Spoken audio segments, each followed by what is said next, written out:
วกแบบนี้เฮาสิทายมันสีเดียวกันกับลูกติ้งงามบ่โดยงามข่อยบ่ได้บังคับเจ้าได้นี่น่ะ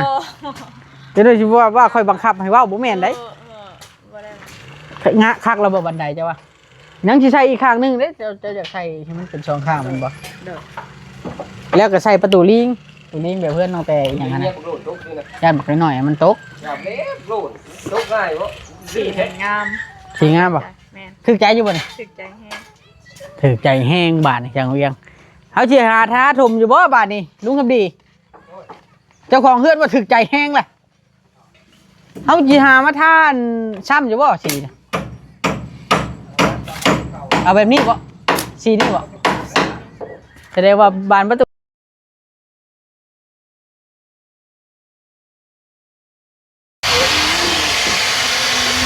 น้อยใจยังเด็ดๆดอกฮะน้อยใจยังก็เว้าโลดอย่ามาปิดบังกันได้น้อยใจเลยไหมแหละจักแล้วมันแล้วแต่คู่เกี่ยวได้น่ะนี่ใจดิ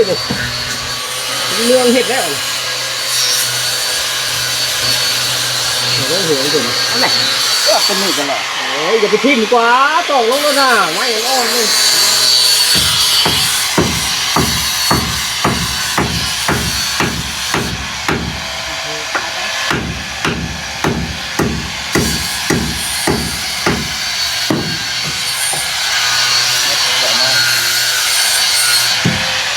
พัดเรียบร้อยเลยเราเรื่องเยี่ยมหมดเลยทุกเข้าใต้เลยฮะคะแนนยันลื่นทุกเข้าใต้เลยคนเราขยันลื่นเลยทุกบ่เห็นได้ชาวบ้านนี่เขาแค่ตัวเบียดเยี่ยมเลยเขาจะรับเขาจะรับเขาเบียดแม่นบ่ลุงทุบดีแม่นเขาเพิ่นบ่เบียดเบียนหมู่นี่ทุกท่าตาย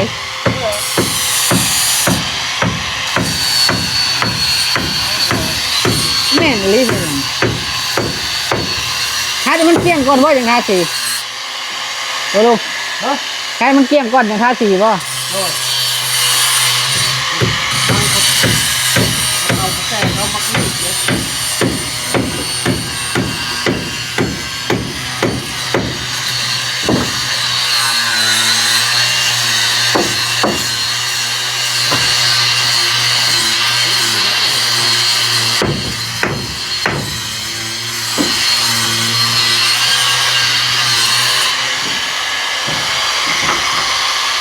เก่งเลยนะทำดีพี่น้องสบายดีเพื่อนนึงพี่น้องเลยเนาะยังไม่ได้ตัดเพื่อนพี่น้องเบาลิแต่ยังอยู่ที่เพื่อนนี่แหละพี่น้องเลยเนาะน้องกระทาตีซอยช่างเป็นแล้วเป็นเพื่อมันไปพักผ่อนบาดนี่นะช่างเพิ่นกับตีเห็ดลูกติ่งต่อให้มันเละบาดนี้นะพี่น้องเนาะไปเบิ่งน้ำกันอีกทีนึงเด้ตีกระแดงอ่องต้องเหลืองอ่องต้องเลยพี่น้องคือของแท้อะไรคนมันคือของปลอม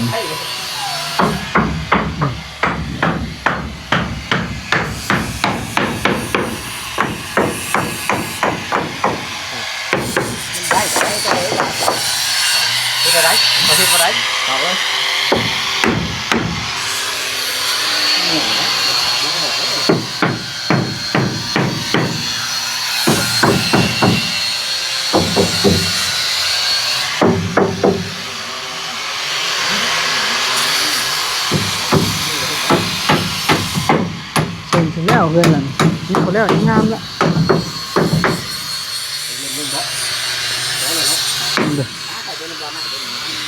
เราเล่นให้บ้างโอ้งาม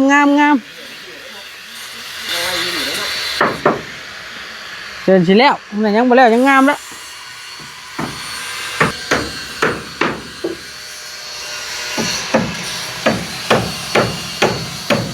คัก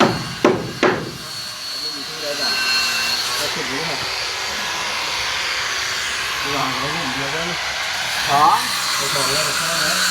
cây gì hết vậy? Cây đi bố. Cây này ra này. Hả? Đó, cây cái này còn nè. Cây cái hao này mà. Cây hao đi đi. Cây hao đi quay đây. จะเทปูนใช่เนาะเทปูนแล้วนั่นมืดว่าตัดกับตัดใส่ก็ได้ครับแล้วนี่ ไปได้จะบ่แล้วกำลัง3 โมง แล้วมันชนกันนี่มันวาย4 มันบ่ได้เนาะ ใช่ลูกติ่งให้มันแล้วเลยแล้วมื้อนี้มาเข้าฝ่า ใช่ผ่า มาเจ้าตื่นทันอยู่บ่ล่ะฝ่ามานะ ทันอยู่แล้วเนาะ คันตื่นทันฝ่ามาแล้วค่อยมาแล้วถามหาฟ้าดิว่าสิ อีกก็ช่วงนี้ก็เครียดห้าอีกก็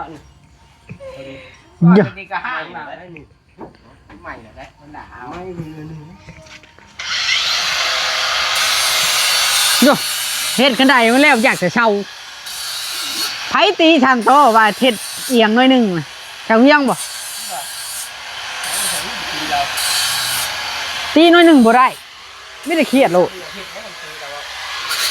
เฮ็ดกับมือตี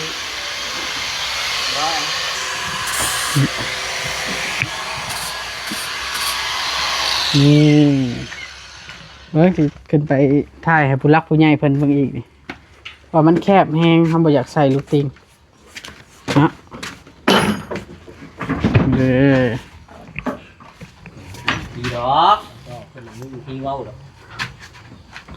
จะฝากเด้อเอาสิโทรศัพท์ก่อนอ้าว แมวมัน ฝากเด้อพี่น้องเนาะ โอ้ย เอิ้นหมอลิงมาอย่ามาผสมปูนนี่ ลิงอันไม่รู้ ชมปูนบ่ต้องหลายแต่ว่าให้ คู่นึงคู่ที่2 คู่2 คู่เล่นเอา ปูนมาปูนึงเนาะแห่ชายบอก แห่ทรายกับ2 คู่ แห่ก่อนชายก่อนนี่พี่น้องเริ่มงามเลยนี่คืออู่เด็กน้อยเนาะ คือมีสั่ง ไผสี่มือไผนี่อันใดนี่ บ่ไปสั่งโตเบิดงามทุกคนน่ะแล้วเอ้ย บ่ยอมบ่ว่าผู้เดียวนะ เพิ่นบ่อยากได้ผลงานผู้เดียวก็ขึ้นได้แม่โตขึ้นยัง เบิ่งในกล้องคือเหลือง ลงไป แต่ว่าเบิ่งตัวจริงมันงาม เอาตัวหลัง ลงไป เนี่ย ลงไปถามเจ้าเทืองเลยแล้วกันไปได้ ปั๊บ ว่างามหรือบ่งาม งามแล้วเรางาม งามบ่แล้วเว้าจะบ่ เลยไม่ว่างามไหน ว่ามันสีต่างหมู่ได้เกินละ พอแล้วเราสี่ตัวเอง เบิ่งข่อยลงไปถามด้วยตัวเองดีกว่า โดยบ่เชื่อจังเหรอ จังหน่อยว่าเจ้าเทืองว่าโอ้คือเฮ็ดบ่งามให้ข่อยผัดว่าบ่ได้ ทางไม่ลงเลยนี่มันจะบ่งามเลยทางนี้มันแล้วแล้วนี่ย้ายมาทางนี้ก็มันจะบ่เหลืองแล้ว เจ้าเทืองมาพี่สบายดีแล้วล่ะชมปูนตะกี้เด้อชมปูนโบราณไปได้ตามช่างแหละอันนี้ก็เจ้าน่ะเจ้าเทือง คุกครึ่งก็ได้มันจะเข่งเลยเนาะเจ้า เมื่อกี้บ่มาบ่พอมาเจ้าน่ะ กินทับในไหน เช็ดตัว ไอ้บอก จับได้ อยู่ทานนี่แล้ว โอ้เช็ดเอาได้วิ่งตะกี้ก็รู้อีกนิดนึงเพิ่นบ้าเห็นนะครับ1 ส่งให้เพื่อเป็นการตัดสินใจเด้อเอ้ยกับแม่เด็น้องหลิงเรามาชมปูนบอกเราเด้อเราจะให้รับประชุมน้อยประชุมลายนะฮะมาสบายดีก่อนเป็นอะไรล่ะอันสีลูกติ่งนี่ค่อยขึ้นเบ้างเนาะได้เรื่องอยู่บ่งามบ่ งาม จะว่างามบ่เอาถึกใจบ่เอาเว่าจากใจได้เว่าจากใจได้ที่เว้ากับข่อยนะ จากใจ เพราะว่าเวลาเขาเบิ่งเทียบกับสีตำหมูแล้วมั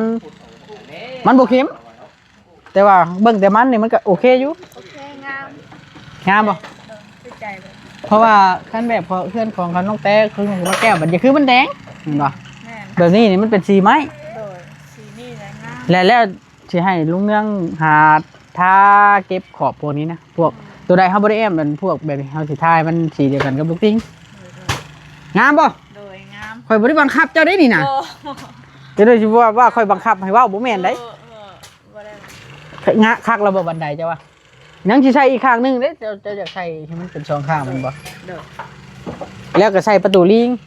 แบบเพื่อนน้องแต่อย่างนั้น เนี่ นะ ยโลดตกนี่นะ ย่านบักน้อยๆมันตก อย่าเล็บโลดตกง่ายบ่ สี ดีแท้ งาม สิงามบ่ แม่น ถึกใจอยู่บ่นี่ ถึกใจแห้ง ถึกใจแห้งบาดนี่จังเวียงเฮาสิหาท้าถมอยู่บ่บาดนี่ลุงคำดี เจ้าของเฮือนว่าถึกใจแห้งแหละเฮาสิหามาทานซ้ำอยู่บ่สีนี่เอาแบบนี้บ่สีนี้บ่แสดงว่าบานประตูเฮาก็ต้องเอาสีนี้ โดย บานประตูเพราะว่ามันตัดกับสีขาวแล้วก็มันตัดกับสีฟ้าอีก โดย เนาะ เอาถือว่าตามนัดดีว่าเขาต้องถามให้แน่ใจนะได้ยินแต่ลุงคำดีเล่าว่าชาวเทืองมักสีนี่แหละว่าฉันครับ หลักสี โอ้มันคือสีไหมไฟเป็นนะกระชุดน้ำเพลินนะช่างใหญ่เลยค่ะเจ้าหน่อยคอยมอบเป็นหัวหน้าทีมได้นี่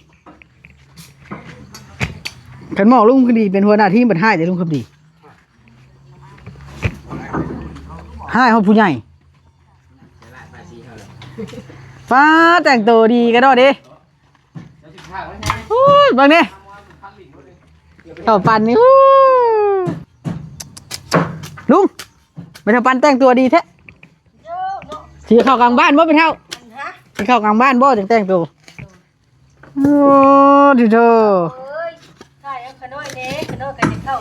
ต้องคือกันได้เนี่ย อย่าเข้าแล้วบ่เห็นย่างมาชมเบิ่งเฮือนจักเทื่อเฮ็ดย่างไก่เฮ็ดย่างไก่ลุดแต่เทื่อ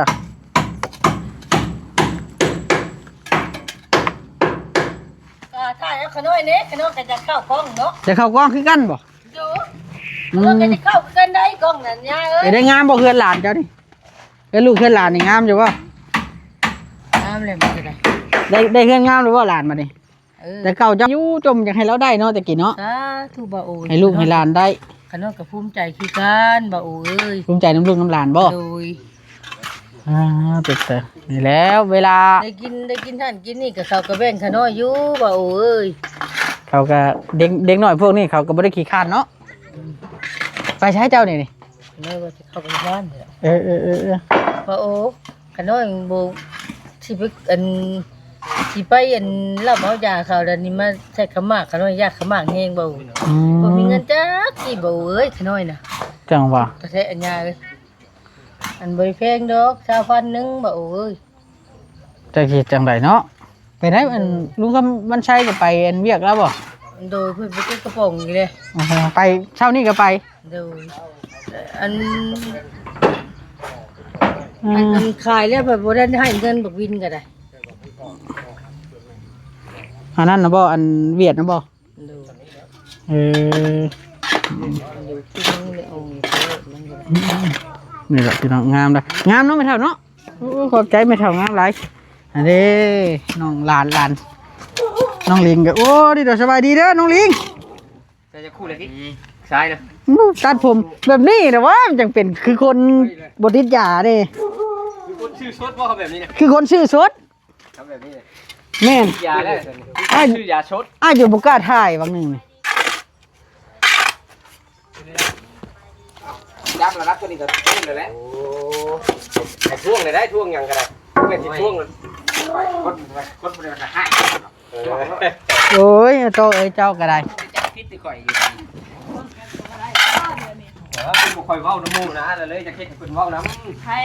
ไอ้โต๊ะ ไอ้ต้อ จ้าง เขา โต๊ะ นี่ เพิ่งมาแล้ว แล้วเครียดเนี่ย เกียดเลยฮะ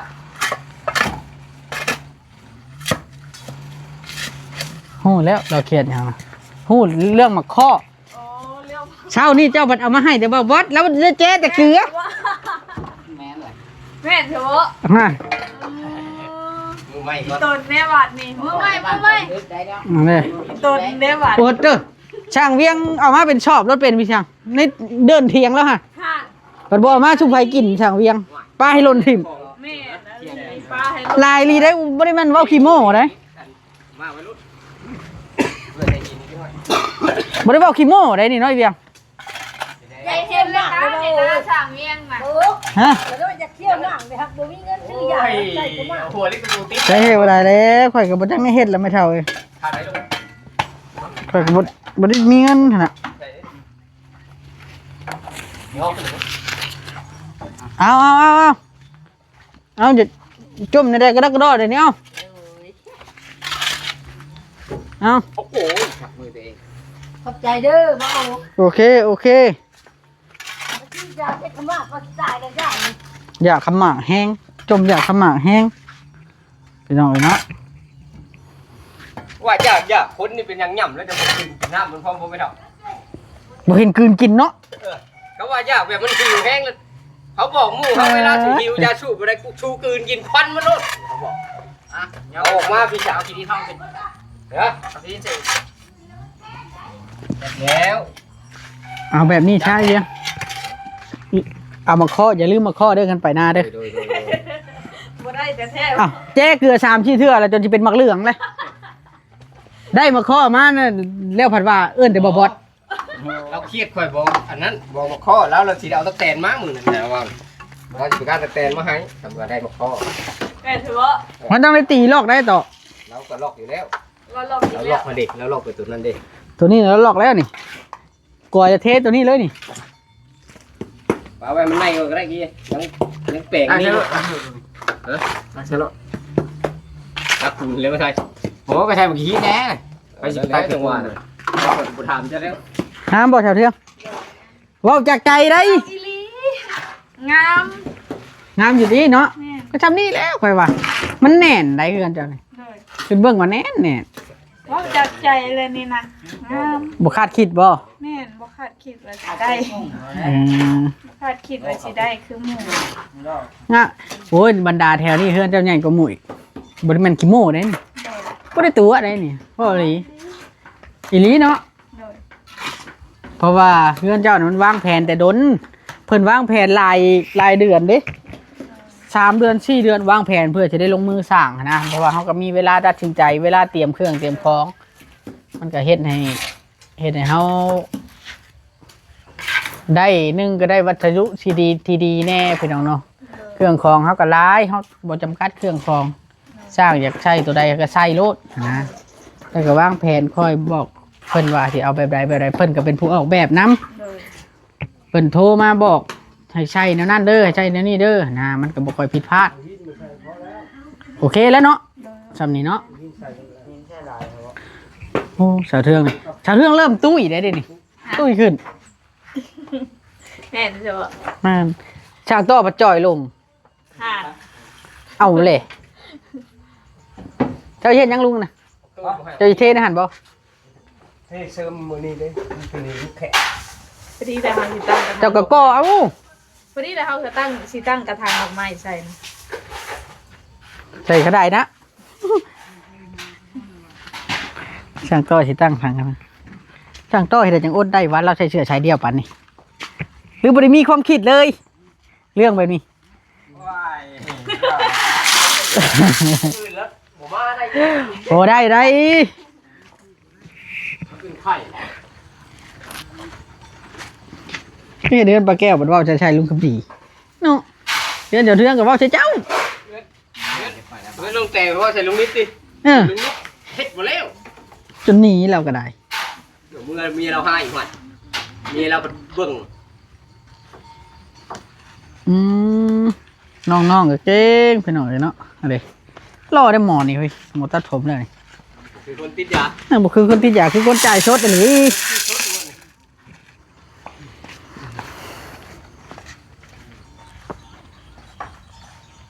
ถ้าเจ้าเฮ็ดหยังอันนี้คือบ่เฮ็ดจังเทื่อ ให้สิพาพาไว้อยากหัวใจกัน จังหน่อยมีคนขึ้นตีเจ้าได้ค่ะมีคนขึ้นตีเจ้าบ่เป็นไฟแล้วคนอื่นดอกพี่น้องกันนั่นแหละ โอ้น้ำแหลก อันแถวนี้เขาต้องได้ตัดดินี่บ่แล้วนะเขาต้องได้ซอยดิพอเขาแอมลงมา เรียกมีเวียกนึงมีเวียกให้เฮ็ดอีกเลยมีแล้วที่ให้แก่กันคือไปดอกใช้กันไปปล่อยสิอันหางพึ่งนี่นะออก บอกกันคันเจ้ามาแต่เช้ามื้อนี่จังดอกก็ได้มื้อมาแต่เช้าเอาดอก เอาจิตเขาเรียวนี่ก็ออกแล้ว หางเพิ่งด้วยเฮ็ดหางเพิ่งให้มันงามๆข่อยว่าหางเพิ่งนะพอดีแหละหรือว่าเอากว้างก็ดีวะหางเพิ่งพอดีแล้วอันชาวเทืองใช่ไหมหางเพิ่งอันนี้นะอันยอดลงมานี่นะแบบว่านี่นะนี่มันชิกแชกมานี่นะพอดีว่าจะว่าหรือว่าเอากว้างกว่าให้แจมุมมันนี่นะ เบากว้าง เอาทำเนี่ยเนาะ เลย เอาประมาณนี้เนาะ ประมาณ เพราะว่าคันมันกว้างหลายมันสิตามโพดนะมันสิเป็นแบบฮูกอันนั้นโพด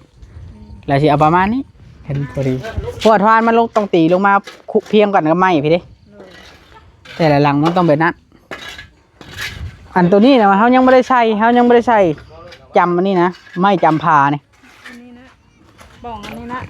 ตัวนี้นะตัว กล่องจริง จำพาเนี่ยเขาจึงสิใช้ไม้อีกไม้48ไปนั่นเด้เพราะเขาใส่พาแล้วเขายังได้ใส่ได้นะมันเพื่อมันหนีบกันเลย แม่น แบบนั้นก่อนมันสิห่างอยู่บ่อนเดียวนี่ย่านจังหน่อยว่าคือห่างแท้บ่แม่นมันมีวิธีของสร้างเพิ่น แม่น เป็นบ่สร้างนี่จ้ะวะ เป็น เยี่ยมดูกับอีชายหุ้มนี่โอเคช่างยังเป็นกว่าหมู่น่ะช่างโตบ่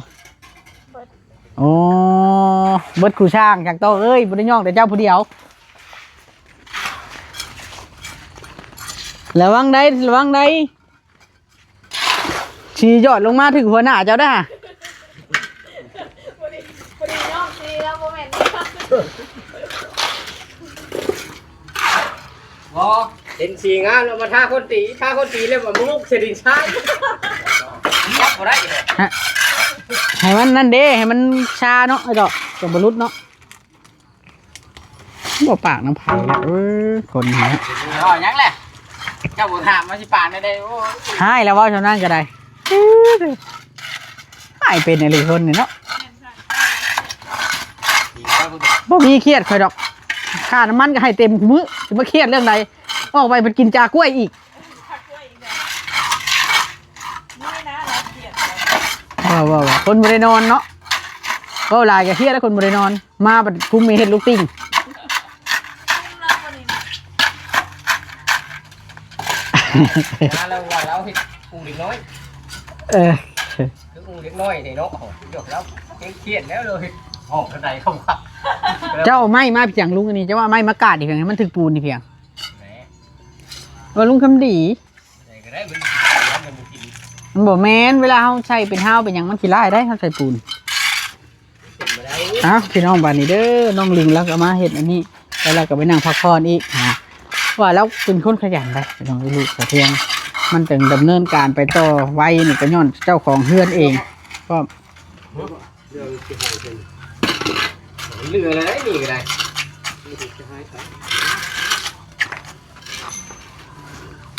ให้มันเพียงได้เพียงได้บ่ให้มันนอน ก็ไม่เก่าที่มันหายแต่มันใหม่ไม่สั่นที่ หมู่ว่าไว้อันนั่นผันเนาะ หลังเขามันออกอีกนัก ก็เรียกกระเชิญเองมันดึงท่าสีอยู่ถึงอยู่ว่ะ โอเคพี่น้องเด้อจังใดก็อยู่ดีมีแห้งบาดนี่ขอลิสิขอโตวก่อนบัดนี้นะสบายดีเบิดสุขสุขคน